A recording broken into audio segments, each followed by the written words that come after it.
ქების ჯარის ეგრეთ წოდებული ცდელობა დაეპყრო ეს ეგვიპტის ტერიტორია და აქედან მხრიდან ინგლისელები ბანაკებში იდგნენ და ტერიტორიაზე მართავდნენ მამლუქები და უმარტივესად და უპრობლემოდ ამარცხებდნენ ამ თურქეთის ჯარს. შესაბამისად სულთანი გაბრაზდა და განაცხადა, რომ ის არ საჭიროებს ისეთ ჯარს ეგვიპტეში, ასეთ ჯარს ეგვიპტეში და შეწყვიტა ხელფასის გადახდა. შესაბამისად მოხდა აჯანყება და ეს თურქული ჯარი ეგვიპტეში ალბანელ მუჰამედ ალის მეთაურობით გადამოვიდა მამლუქების მხარეს, რომლებიც ისევ შევიდნენ ყაიროში და გახდნენ უკვე მთლიანი ეგვიპტოსი მმართველები. ამ ალბანელმა არნაუტმა მუჰამედ ალიმ შემდეგ რა თქმა უნდა ცივი როლი ითამაშა ქართველი მამლუქების ბეჭში, მაგრამ ამაზე მალე გადავალდა. მალე იბრაგიმ ბეი სამწუხაროდ გარდაიცვალა და უკვე თურქული ჯარის ახალი მეთაური და ახალი დანაყოფის მეთაურმა ისევ შეძლო კაიროს აღება. ეს იყო კუჩუქ ჰუსეინ პაშა, რომელიც აგრეთვე იყო ქართველი. 1804 წელს ისევ ამ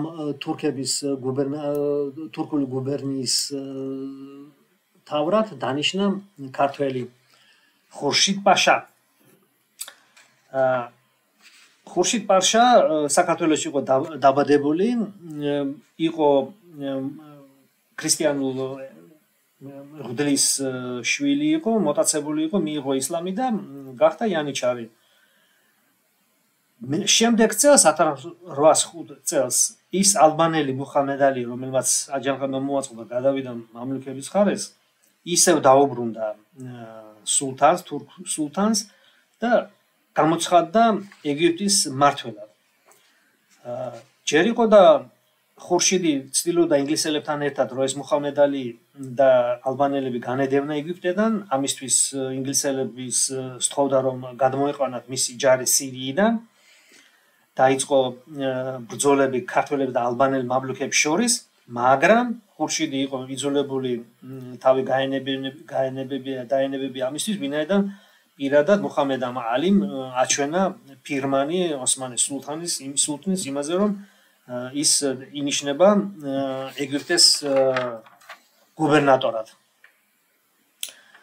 შესაბამისად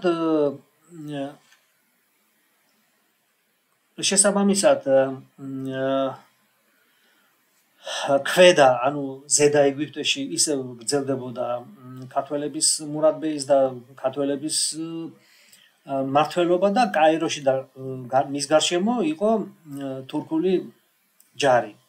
მაგრამ მალე სულთანმა თვითონ მიხვდა, რომ ქართველების გარეშე პრობლემა ექნებოდა, ამიტომ დაიწყო მოლაპარაკებები მამლუქებთან ალექსანდრიაში 1806 წელს, რომ მოელაპარაკებინა ქართველების დაბრუნება თურქულ სამსახურში, მაგრამ კონსენსუსი არ შედგა, ვინაიდან კავკასიელები თხოვდნენ ისევ და ისევ სრულ დამოუკიდებლობას. შესაბამისად მამლუქების და თურქების ომი ქართველი მამლუქების შორის ისევ მომწიფდა. ამ დროს ინგლისმა შესთავაზა დაეხმაროს მამლუქებს 6000 ჯარისკაცით და ამავე დროს ზედა ეგვიპტის, ანუ სუდანის საზღვრიდან იმ დროს რომელიც იყო ალიფი ბეის მმართველობაში გამოიყვანა ჯარი და მიიყვანა კაიროსთან და ელოდებოდა ინგლისელების დახმარებას.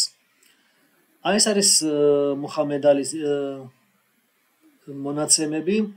ალიფი ბეიზე არ არის ცალკე ვიკიპედიაში გვერდი, მაგრამ აი აქ შემდეგ ვებ გვერდზე ეს არის მუჰამედ ალის rise to power. აი აქ არის მოხსენიებული fight with Alfi რომელიც აგრეთვე იყო ქართული წარმოშობის. ეს ჯარი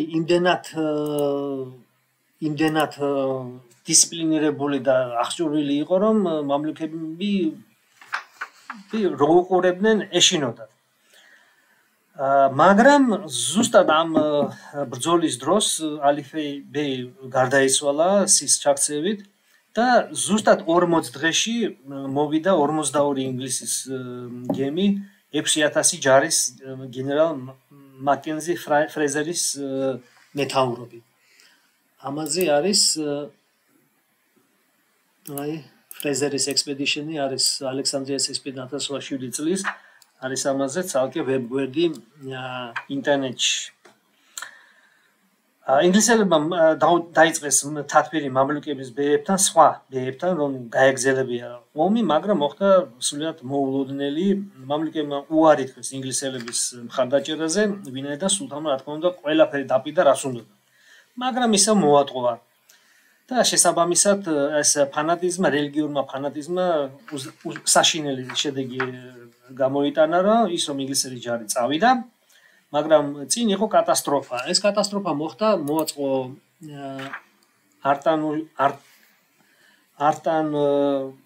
არნაუტმა ალბანელმა მუხამედ ალიმ 1 მარტს 1811 წლის 1 მარტს მან დაპატიჟა ყველა მამლუქი თავის სასახლეში, რომ ეზეიმათ ომის დაწყება ვაჰაბიტების არაბების წინააღმდეგ. და ამ ტრაგედიამ გადაარჩინა ვაჰაბიზმი განადგურებისგან. და ამ პარადზე კაიროში 600 მამლუქი ჩაიარა, მაგრამ ციტადელში რო შევიდნენ, ალყაში მოამწყვრიეს ალბანელებმა და გაანადგურეს. შემდეგ ათასობით მამლუქები იყო განადგურებული კაიროში და ეგვიპტეში, ათასობით გაიქცა სუდანში, სადაც ცხოვრობდნენ ცნობილ პატარა სოფელ დონგოლაში და როდესაც 1820 წელს რამოდენიმე წლის შემდეგ მეკალი მუხამედ ალი შეიწყალა ისინი მისცა ნებართვა დაბრუნებული იყო მარტო 80 მამლუქი დაბრუნდა. შესაბამისად, როგორც წევს მწერალი ჯეიმს ოლდრიჯი, ასე დამთავრდა 6 წელი ქართველი მონების მეფობის ეგვიპტეში. და ეს მუხამედ ალი და მისი დინასტია იყო ბოლომდე ცივი ომის დროს, როდესაც სუეცის არხი გაათხარეს, სუეცის არხი რო გაყიდეს, მიყიდეს ინგლისელებს და მე ამაზე ის იყო ალის რომ მოხდა რევოლუცია ეგვიპტეში და ნასერმა გაიმარჯვა ამ მუხამედ ალის მილიონერ ბილიონერ შვილთაშვილს. მთლიანობაში შეიძლება ითქვას, რომ ნაპოლეონი ძალიან შტაბეშტილების ქვეშ იყო მამლუქების შემხედვარი და ამბობდა, რომ 10,000 მამლუქი არ შეეშინდა 40,000 ოსმანს და მომეცით ასეთი რამოდენიმე ესეთი ჯარი და პლუს ჩემი რეკრუტები პლუს სურსაც ანუაგე და მე სოფლიოს დავი. რა თქმა უნდა, ნაპოლეონი კითხულობდა წინგს, იმ დროინდელ წინგს ვოლნეა ფრანსუა, სადაც თურქები ყველაზე ძვირად აფასებდნენ ჩერქესებს, მერე აფხაზებს, მერე მეგრელებს, მერე ქართველებს, მერე რუსებს, მერე პოლონელებს და ბოლოს უნგრელებს და გერმანელებს.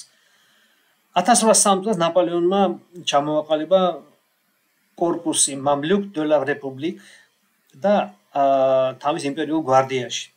და ოფიციალურ რეესში 1818 წლის რეესში იყო 582 მამლუქი, მათ შორის მითითებული იყო ქართველები, ნაციონალობა, აიუბ ჯორჯ, ბარ ჯორჯ, შაჰინ, ჩერქეზ ჯორჯ, ჩირკურ ჯორჯ, ჯორჯი მუსა, ჯორჯი ნიკოლ და ასე შემდეგ.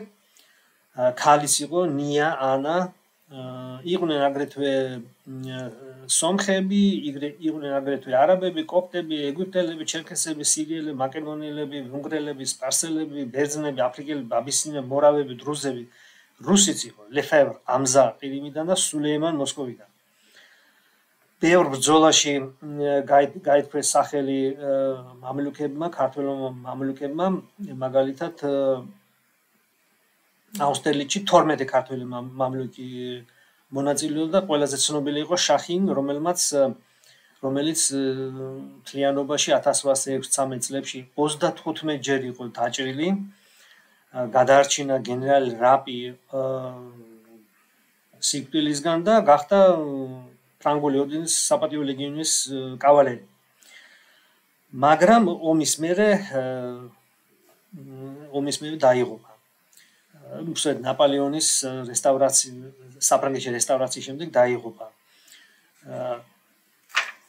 არსებობს ცნობილი ნაპოლეონის მამლუქის როსტომის წიგნი, რომელშიც ისყვება, რომ 1700 თვითონ დაწერა, რომ 1780 წელს დაიბადა ტიფლისში, მამამისი დაიბადა აპრეკანში, სომხეთში, დედა ტიფლისში და ლაპარაკობდა ქართულ და სომხურ ენებზე.